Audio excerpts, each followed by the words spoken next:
हर धनी हो लागल सावन महीनवा, चल चली काशी नगरियाना के धनी हो लागल सावन महीनवा, चल चली काशी नगरियाना।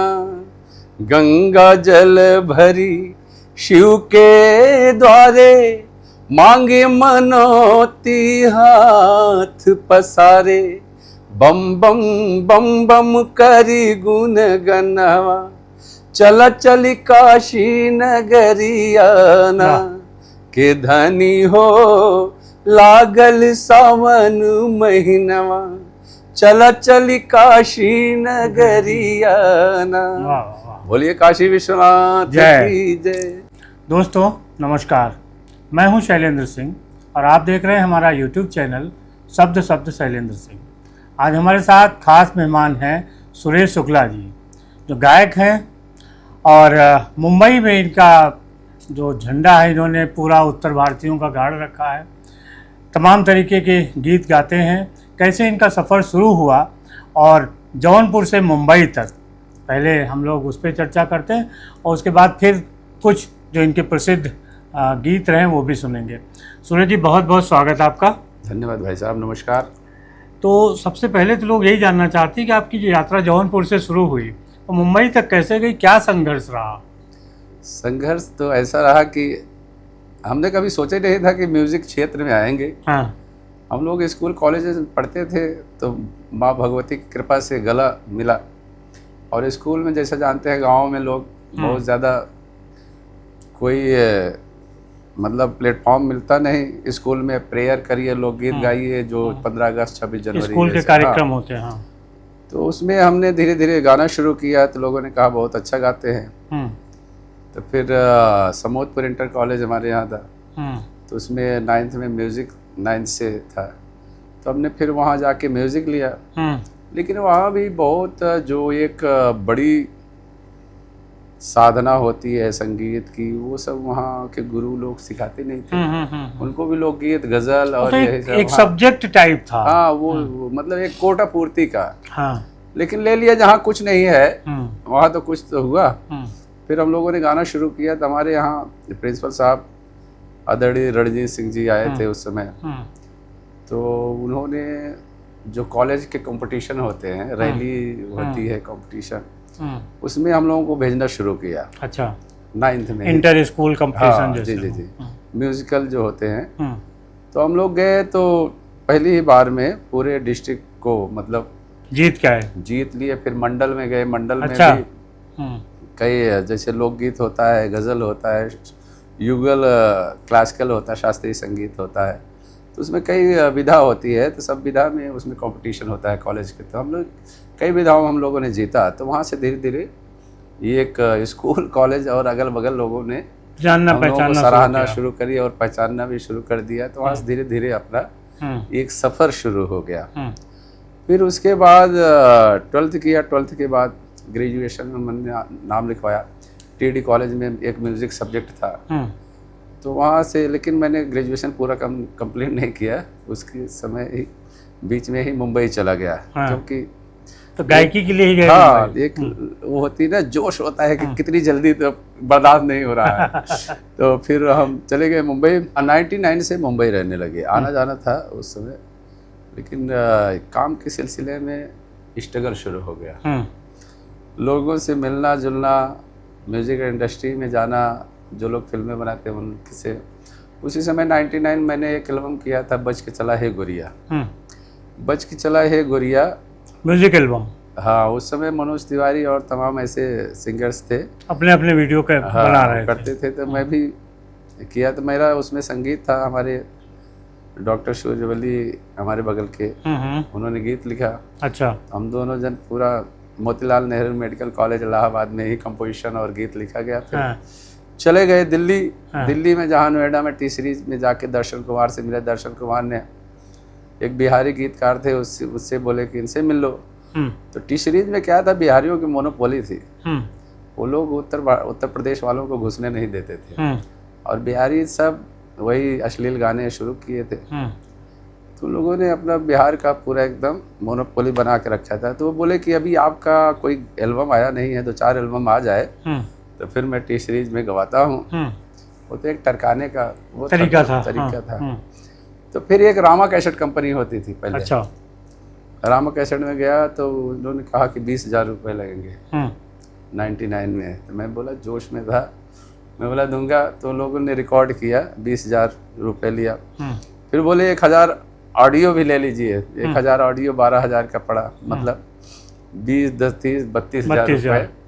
और आने जाने 40-45,000 रुपये मेरे खर्च हुए थे। पहला इन्वेस्टमेंट था। हाँ। तो फिर आया एल्बम लेके। अब वो कैसेट किसको दें, पैसे कहाँ बेचें, सबको मैंने बांट दिया। और फिर हमारे क्षेत्र में खूब एकदम बजने लगा, गाड़ियों में और कार्यक्रमों में। और सब धीरे धीरे तो फिर वो दौर था जब टेप रिकॉर्ड में वो रील वाला ऑडियो का दौर था। ऑडियो उसमें बड़े अच्छे गाने थे। एक गाना आपको मैं सुनाना चाहूँगा। जब से गोरिया से नैना ये चार हो गए, तीर हमरे करजवा के पार हो गए। तीर हमरे करजवा के पार हो गए। कुछ नहीं भावे, कुछ नीक नहीं लागे। रात बिताई हम बस जागे जागे। साचो माना कि हमरा के प्यार हो गए। तीर हमरे करजवा के पार हो गए। ये एल्बम आया मेरा तो लोगों ने सुना है तो बोले तो जैसे फिल्म का गाना लग रहा है। अच्छा। एल्बम का गाना ही नहीं, क्योंकि उस समय ज्यादातर लोग पारंपरिक धुनों पे ही गाते थे। वो भरत शर्मा, मनोज तिवारी वाले सब पारंपरिक धुनों पे ही गाते थे। हम लोगों ने खुद की धुन बनाई थी। और उसी समय अपने राकेश सिंह जो हिंदुस्तान में लिखते थे, उन्होंने मेरा इंटरव्यू भी किया। अच्छा। कि गांव वाला भी निकाल सकता है प्राइवेट एल्बम। अरे वाह। मेरा पहला मतलब इंटरव्यू छपा हिंदुस्तान में राकेश सिंह के सौजन्य से छपा, जो अब इस दुनिया में बेचारे नहीं हैं। उनकी बड़ी कमी खलती है हम लोगों के बीच में। बिल्कुल बिल्कुल। लेकिन भगवान के सामने विधि का विधान है, उसको अब क्या करते हैं। फिर धीरे धीरे हम मुंबई के ही हो गए। और मैंने संजय छेल, जिन्होंने रंगीला दौड़, कच्चे धागे, उनकी पिक्चर आई थी खूबसूरत, उर्मिला मातोंडकर और ये संजय दत्त को लेके। अच्छा। उनके साथ मैंने कुछ दिन असिस्ट करना शुरू किया कि फिल्म इंडस्ट्री समझे। हाँ, फिल्म इंडस्ट्री को जानना चाहिए क्या होता है, कैसे होता है, कैसे फिल्मों के गाने बनते हैं, कैसे रिकॉर्डिंग होती है। क्योंकि हम लोग गाँव से गए थे, उस समय इतना डिजिटल का ज़माना नहीं था। आज तो घर घर में स्टूडियो है, सॉफ्टवेयर आ गए तमाम। तो हम लोग जाते थे, जतिन ललित, हिमेश रेशमिया, सबके साथ उठना बैठना, सबकी सिटिंग में जाना, गाना सुनना। और उस समय एल्बम का दौर चलता भी रहा मेरा। उस समय राजनाथ सिंह थे, मुख्यमंत्री थे। तो फिर एक मैंने माता जी का एल्बम किया था। अच्छा। हाँ, उसमें सपना बस्ती उस समय टॉप पे थी, चल रही थी। चल छैया छैया, परदेसी परदेसी, जाना नहीं, बहुत सारे, उनको भी गवाया मैंने। फिर इसी बीच एल्बम और स्ट्रगल चलता रहा। तो 2005 में मैंने भोजपुरी जब फिल्मों का ज़माना आया तो मैंने एक पिक्चर करी, तो भैला गोपाल ना हम हो गए नहीं मेरा। अच्छा। वो पिक्चर के गाने रिकॉर्ड हो गए, आधे बन गए, लेकिन आधे में ही रुक गई पिक्चर। फिर 2006 में विनय आनंद की पिक्चर आई, तो से प्यार बा। उसका पूरा गाना जो है मैंने म्यूजिक किया। उसमें उदित नारायण, श्रेया घोषाल, विनोद राठौड़, कविता कृष्ण मूर्ति, कल्पना, बहुत टॉप के सिंगर्स जितने भी थे सब लोगों ने गाया। और इंडस्ट्री के टॉप के लोगों ने काम किया। बहुत अच्छे अच्छे गीत थे उसमें। कुछ तवायफ बेस्ड फिल्म थी, तो माँ भी तवायफ थी, बेटी को तवायफ नहीं बनाना चाहती थी। तो दो मतलब पीढ़ियों में कैसे गाने का मुजरे का डिफरेंस होता है। हमने एंटीक मुजरा भी किया और मॉडर्न मुजरा भी किया। तो उसमें एंटीक मुजरा था, मैं जान गई बालम तोरी चतुरैया, मैं जान गई हमारी गरज पिया मुँह से न बोले, हमारी गरज सैया हमारी गरज हो, हमारी गरज पिया मुँह से न बोले। बोले, अपनी गरज पिया पकड़े कलैया मैं जान गई, बालम तोरी चतुरैया मैं जान गई। इस तरह से। और भोजपुरी में मैंने भोजपुरी फिल्म थी लेकिन अवधी में नज्म जो है हमने रिकॉर्ड करी, रूपकुमार राठौड़ जी की आवाज़ में रिकॉर्ड किया। तो अभी 2 लाइन आपको सुनाता हूँ। पलक बिछा के सनम तोहरा इंतजार करी, शहर में खोज करी, गाँव में गुहार करी, पलक बिछा के सनम तोहरा इंतजार करी। इस तरह से मैंने फिर भोजपुरी में बहुत सारी फिल्मों में म्यूजिक भी किया। और उस दौरान मेरा इवेंट का काम शुरू हुआ। अच्छा। लोग कहते थे आप गाते भी हैं तो शोज वगैरह भी शुरू करिए। Stage show. हाँ, स्टेज शो। फिर धीरे धीरे हमने स्टेज शो शुरू किया। अच्छा। और फिर इंटर हुआ, बहुत सारा, जैसे निरहुआ, पवन सिंह, ये सब आए। तो लोगों के आने से अश्लील गानों की भरमार हो गई फिल्मों में। पहले फिल्मों में पारंपरिक नहीं, पारंपरिक साथ साथ स्टोरी की जो मांग है उसके हिसाब उस तरह से गाने बनते थे। अब आइटम सॉन्ग बनने लगे। हाँ, और फिर क्या हुआ, पवन सिंह आए और निरहुआ गुरुआ आए, तो ये सब जितने भी अश्लील गाने थे, क्योंकि ये एल्बम टाइप को फिल्म, भोजपुरी फिल्मों को एल्बम का रंग दे दिया। और ये लोग आइटम ही, मतलब अश्लील गाने ही रिकॉर्ड करने लगे। फिर हम लोग, उनका स्टोरी से कोई लेना देना भी नहीं होता। फिर हम लोगों ने इंडस्ट्री को, भोजपुरी इंडस्ट्री को धीरे धीरे छोड़ दिया और फिर स्टेज शो में ही हम आ गए धीरे धीरे। अच्छा। और हमारे जो नॉर्थ में अच्छे अच्छे उत्तर भारतीय लोग हैं, जहाँ कल्चरल गाने सुने जाते हैं, पारंपरिक चीज़ें सुनी जाती हैं, वो सब का कार्यक्रम मैं करने लगा। मुंबई में ज़्यादा? हाँ, मुंबई में। जी जी जी। जैसे अभी कजरी का कार्यक्रम होता है, हम लोगों का महीनों भर कजरी चलती है। अच्छा। होली के कार्यक्रम होते हैं। और वैसे भी मुंबई में जो एस्टेब्लिश हैं, 2000, 4000, 5000 करोड़ के आदमी हैं, उनके घरों में कभी भोजपुरी देखते भी नहीं। और जो भी भोजपुरी गाने होते हैं, जो एक पुराने ज़माने के जो पारंपरिक अच्छे अच्छे गाने हैं, वही गाने होते हैं, अश्लील गाने। हाँ, जो घर परिवार के साथ जिनको आप सुन सकते हैं। रिलिया बैरन पिया को लिए जा रहे, अगर मुंबई की महफिल में रिलिया बैरन नहीं हुआ तो बेकार है। हाँ। जवन टिकसवा से पिया मोरा जई है, हर सैया मोरा जई है, ओ राजा मोरा जई है, हो बलमू मोरा जई है, बरसे पनिया टिकस गली जाई रे, रेलिया बैरन पिया कुलिए जाई रे, रेलिया बैरन। ये सब गाने। फिर सावन में कजरी, बहुत सारा कजरी है मेरी। फिर भजन की तरफ आप आए?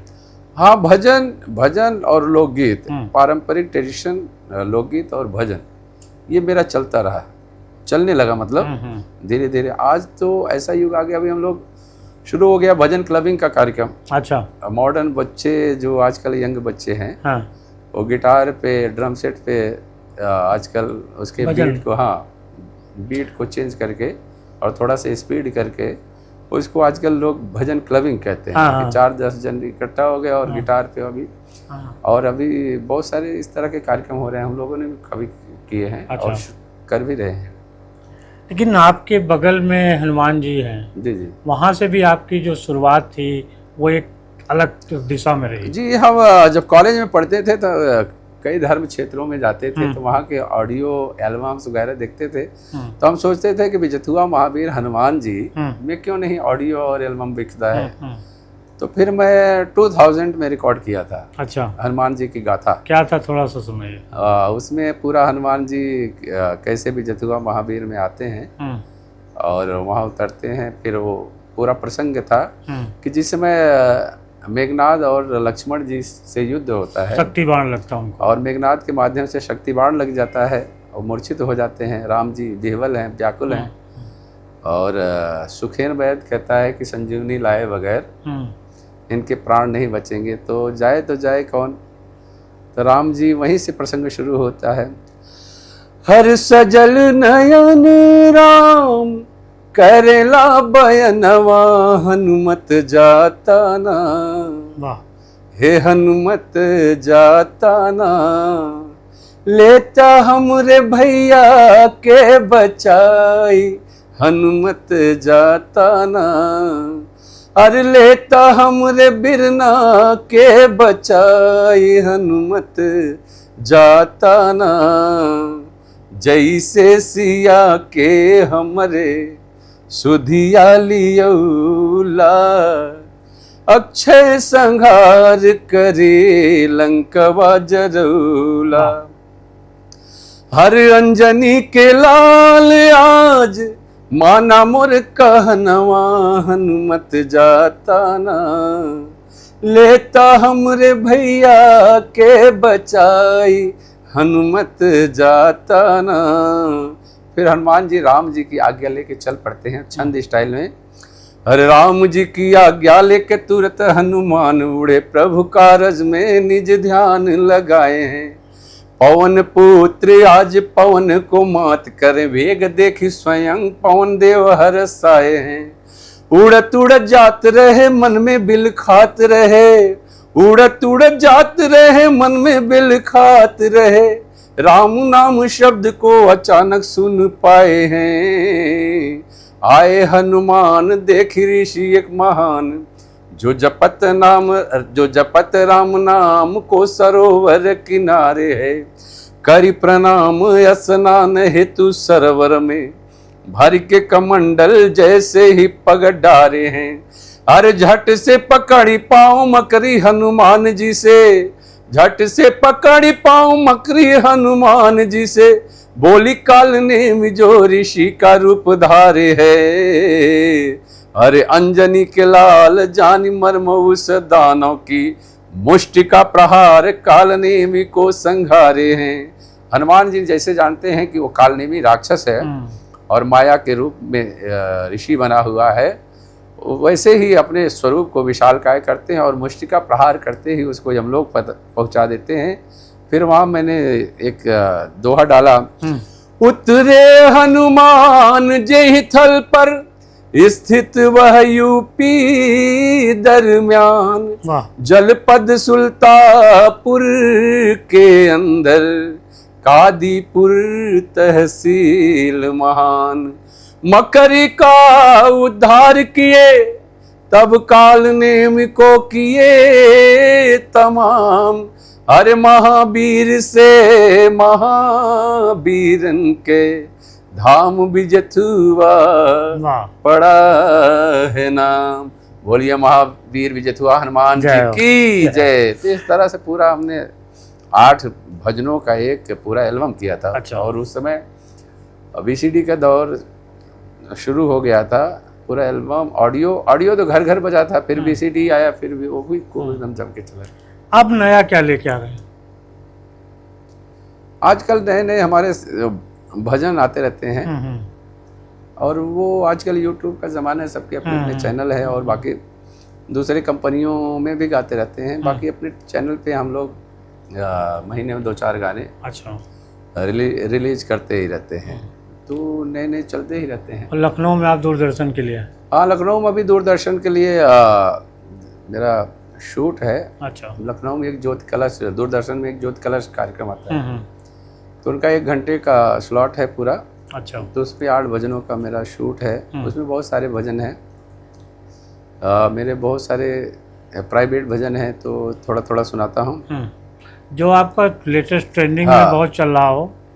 अभी एक भजन है, सुघर सांवरे दशरथ नंदन करुणा धाम मिलेंगे, सच्चे मन से जाप किए जा तुझको राम मिलेंगे।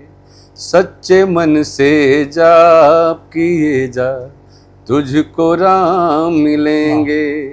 राम राम जय सीता राम, राम राम जय राजा राम।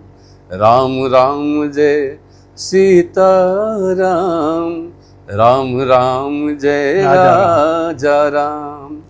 और माता जी का भी गाना है, हो मेरे घर में पधारो माँ अम्बे, की आरती उतारूं मैं। मेरे घर में पधारो मेरे अम्बे, के आरती उतारूं मैं। आरती उतारूं मैं, चरण पखारूं मैं। मेरे घर में पधारो मेरी मैया, के आरती उतारूं मैं। मेरे घर में पधारो माँ अम्बे, के आरती उतारूं मैं। अच्छा, खुद आप लिखते भी हैं? जी जी जी, ये आरती उतारूं मैं, ये भजन मैंने लिखा। और सुगर सांवरे, महेश दुबे जी एक बहुत हास्य कवि हैं, बड़े हैं, उनका लिखा हुआ है। बहुत सारे गीत मैं लिखता हूँ जब मूड आता है। एक और भजन अभी मैंने लिखा था, निरखी निरखी सुख, निरखी निरखी छवि में सुख पाऊं। दर्शन का मतलब ही होता है कि छवि को देखना, और छवि को देखना, निरखना, जो अपनी आंख भैया निहार रहा है, और निहारते हैं जब एक एक छवि की सुंदरता का बखान अपने हृदय में करता है भक्त। निरखी निरखी छवि में सुख पाऊं, सांवरे कन्हैया तेरे गीत गाऊं। निरखी निरखी छवि में सुख पाऊं, सांवरे कन्हैया तेरे गीत गाऊं। ये भी भजन है, बहुत सारे इस तरह के भजन मैं रिकॉर्ड किया। तो दोस्तों, ये थी सुरेश शुक्ला जी के साथ हमारी बातचीत। आपने इनके भजन सुने। कैसे लोग आपको यूट्यूब पे सर्च कर सकते हैं? आप चैनल का नाम बताइए। मेरे नाम से भी चैनल है, सुरेश शुक्ला के नाम से। और सुरेश शुक्ला आप टाइप करेंगे तो हमारे बहुत सारे गाने आपको, ट्रेडिशनल चीज़ें, अभी मैंने अवसान मैया के बहुत सारे गाने गा दिए। अच्छा। हमारे यहाँ सुल्तानपुर, जौनपुर, प्रतापगढ़, ये क्षेत्रों में अवसान मैया के बहुत सारे भजन चलते हैं। तो पारंपरिक जो महिलाएं होती वही गाती थी, तो मैंने 8-10 भजन गा दिया, और वो कई मिलियन में जाते हैं। अच्छा। और जब भी गुरुवार आता है, बृहस्पतिवार, तो एक एक भजन जो है 15-15 हजार, 20-20 हजार चढ़ जाता है। तो मतलब ऐसा 25-30 हजार एक दिन में। तो वो ट्रेडिशनल भक्ति एक होती है जो गाँव में मुझे लगता है। अब उसका भी एक ट्रेंड है ना। हाँ।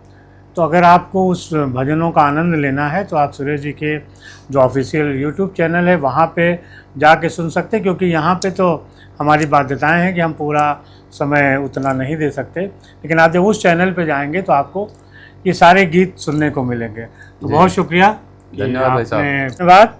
आप लोगों ने इतना लंबा समय दिया, और सुरेश जी का भी बहुत धन्यवाद कि उन्होंने अपने व्यस्त समय में से हम लोगों के लिए ये मौका दिया। धन्यवाद।